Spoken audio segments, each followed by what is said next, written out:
My review of the PS4 is wrong. Here's my re-review of the PlayStation 4.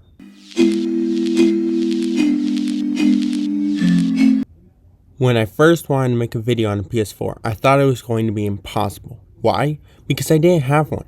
How to review something without the product?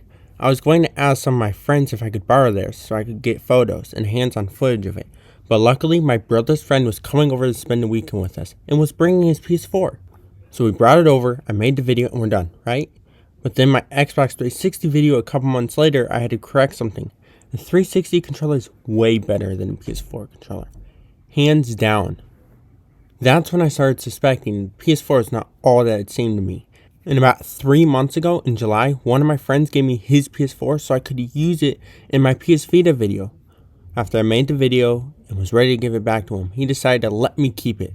So for the past 3 months, I've been using this PS4 as a guest account when friends come over to play Fortnite, Warzone, watching movies, and my opinion on the PS4 has changed drastically than when I first made my review. And with that all out the way, let's dive in.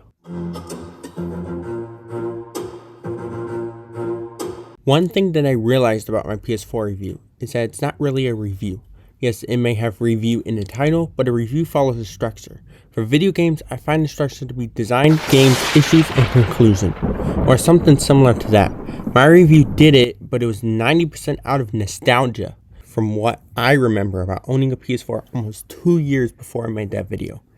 Hence why I state that there are no issues, for it is simply the greatest console ever. Lies. It is not the greatest, and now that I can speak from recent experience, here's what I have to say about the design of the PlayStation 4.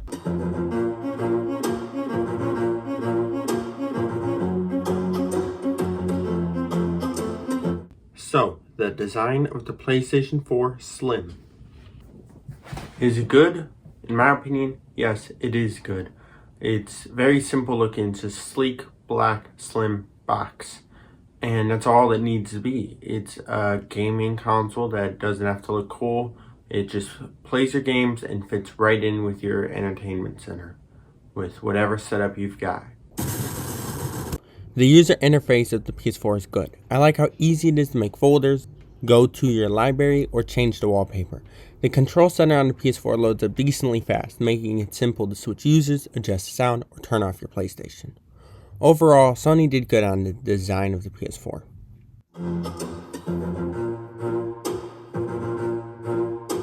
So the games on your PS4.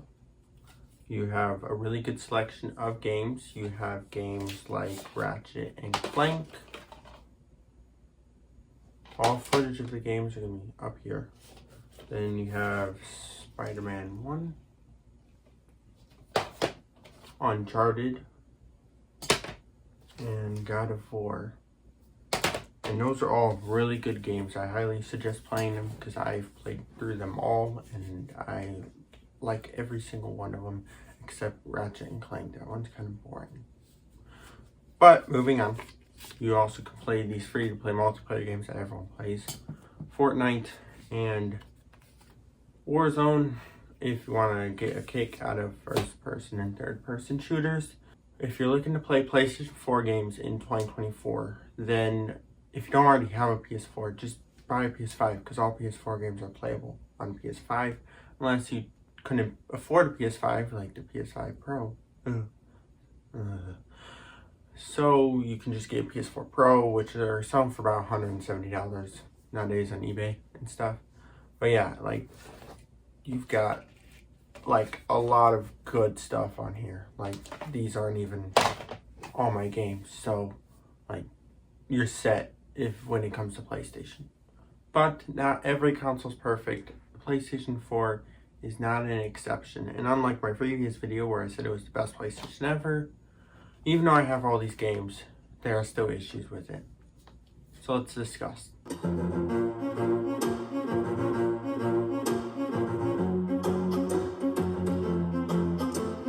There's one issue with the PlayStation 4 that is super annoying, and that's with the controller.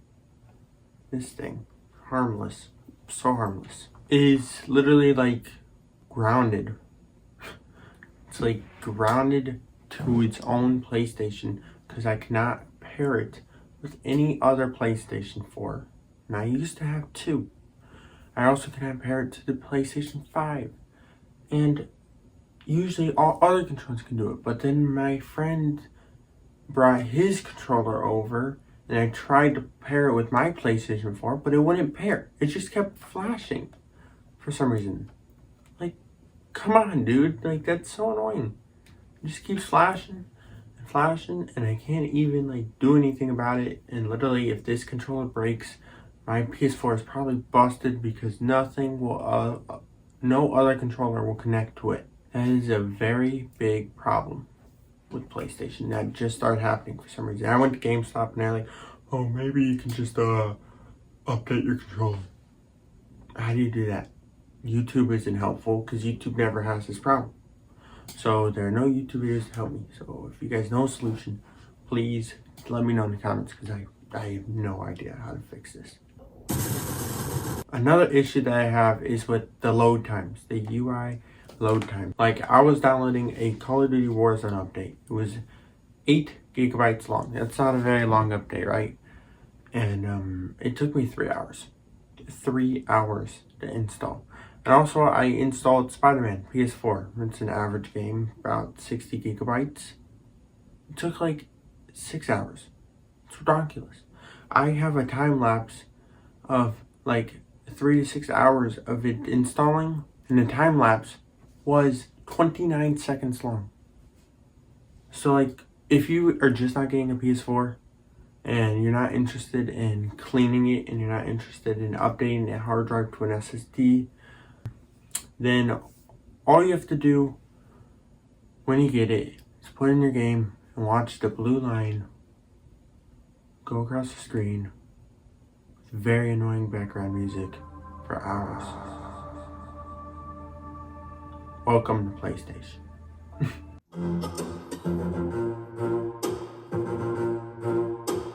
I was wrong when I gave the PS4 a 10 out of 10 on December 1st, 2023, calling it the greatest console ever.